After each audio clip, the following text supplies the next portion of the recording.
Hola, mi nombre es José Eduardo Telles Espinosa. Esto es Charlas de Amparo. Continuamos con esta tercer cápsula de la serie con el doctor Vicente Roberto del Arenal Martínez. Si viste las cápsulas anteriores, nos ha hablado de los orígenes del amparo, de las 8 leyes de amparo, que él nos invita a reflexionar en las mismas, del voto de Mariano Otero, de lo trascendente que resultaba tener 27 años y transformar con todo a México en su influencia.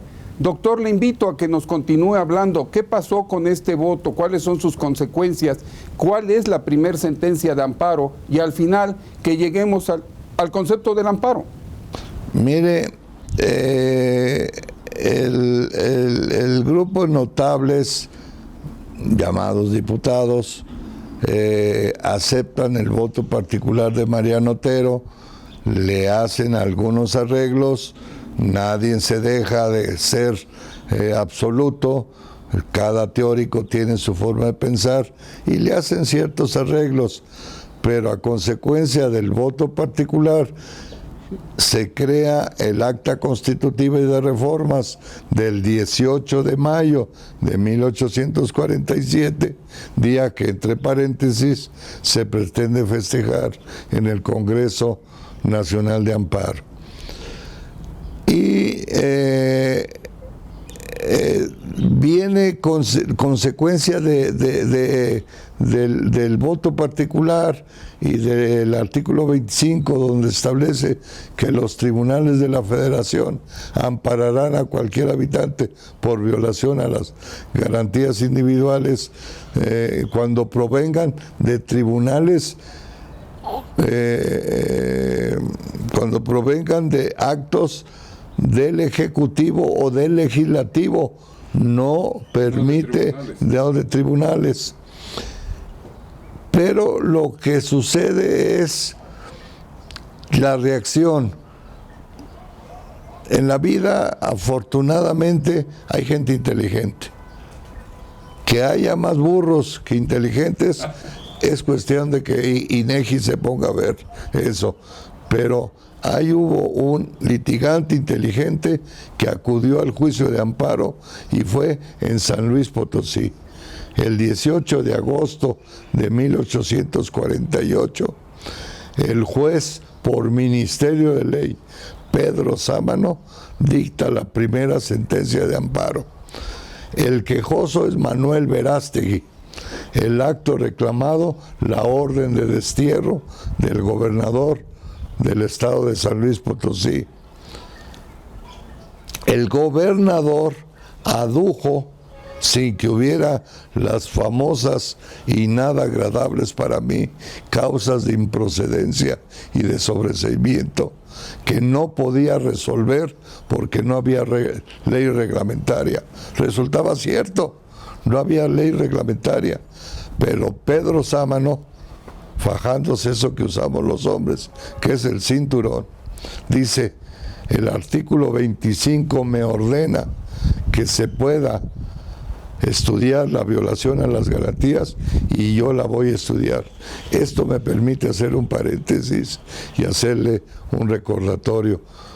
El amparo colonial era ampárame, pues la primera sentencia fue semejante al amparo colonial, porque se basó Manuel Verástegui en ampárame contra el destierro, fundándose en el 25.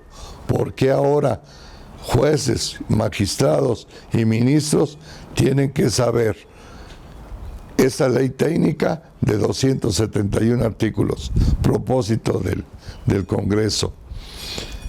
Y en consecuencia, Pedro Sámano dice: no, a mí el artículo 25 me obliga a estudiar la violación a las garantías individuales y yo la voy a estudiar. Sin necesidad de ley reglamentaria. Sin necesidad Similar a lo que hace la Corte en el amparo adhesivo, cuando después de Reforma Constitucional 2011, alguien lo promueve, no falta el juzgador que dice: no, pues no tengo ley reglamentaria, y la Corte resuelve y dice: aunque no tengas ley reglamentaria, aplícalo.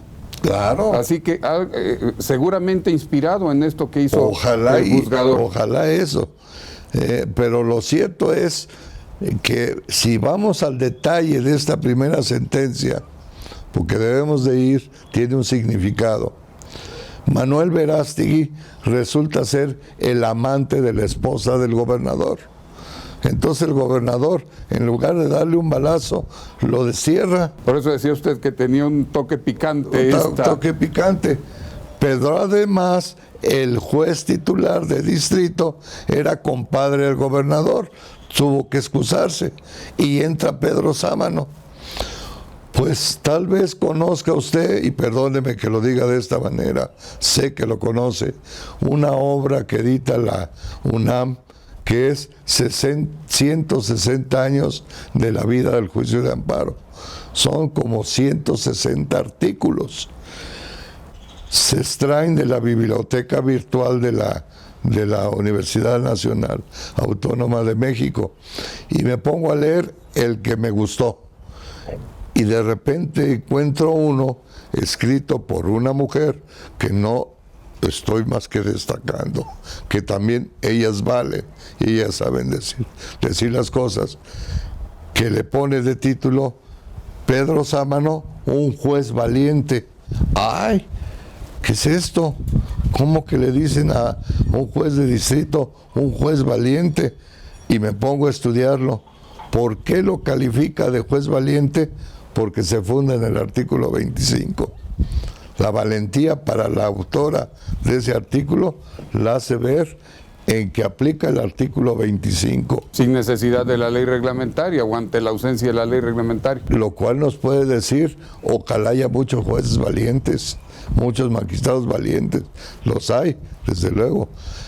Y esta es la primera sentencia de amparo con esas características. Y por último, sin querer ya decir, es definitivo este final, el concepto de amparo. Desde José María Lozano, Silvestre Moreno Cora, Humberto Briceño Sierra, Alfonso Noriega, Octavio Hernández, quien me dirigió la tesis profesional, junto con el maestro Mariano Azuela, de licenciatura, Vallarta, les va dando una connotación, juicio político, interdicto de... Enfoques diferentes todos sobre el amparo. Y otros juicios, otros que es proceso, y yo me acuerdo al maestro Mariano Azuela que nos decía, entiendan por qué es juicio, entiendan por qué es proceso, y yo llego a la conclusión que es formidable estudiar eso como teórico, encerrado en mi privado. Sí, para efectos prácticos. Pero para efectos prácticos, se lo digo a mis alumnos y me dicen, qué aburrido maestro. Pero de todas maneras se los digo, porque ustedes van a tener que estudiar. De estudiantes pasan a estudiosos, y como estudiosos van a estudiar. Y en consecuencia les voy diciendo el concepto de amparo, y al final digo, ahí va mi concepto, y yo también tengo lo mío. Y lo mío es que es un instrumento extraordinario de control de los actos de autoridad. Ese es el juicio de amparo, un instrumento extraordinario. ¿Por qué se llega? ¿Por qué la primera instancia, si es una sentencia jurídica, justo nunca hay nada, si es jurídica, ¿por qué apelar? Pero si apela, se lucra con el derecho. Me voy a la apelación, me confirman, me voy al amparo. Y todavía la barbaridad que comete la mayoría de los litigantes, el amparo es una tercera instancia. No, señores, luego, ¿no? La legalidad es una cosa, la constitucionalidad.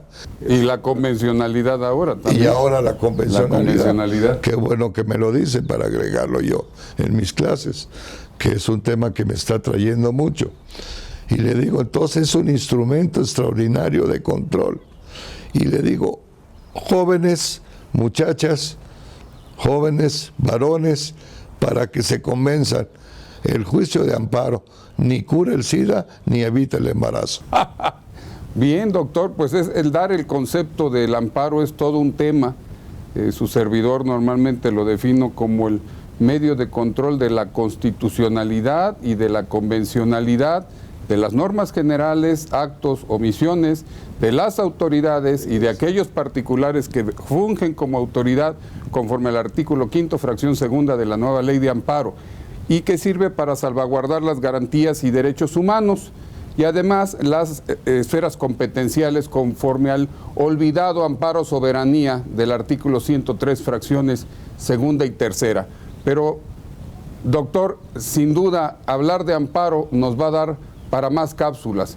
Con esto, yo creo que hemos dado un pequeño viso en estas 3 cápsulas de los orígenes del amparo desde la mirada del doctor Vicente Roberto del Arenal Martínez. Te invito a que veas las demás cápsulas. Vamos a hablar de aspectos prácticos en esta nueva ley de amparo. Mi agradecimiento, doctor. Mi nombre es José Eduardo Telles Espinosa. Esto es Charlas de Amparo.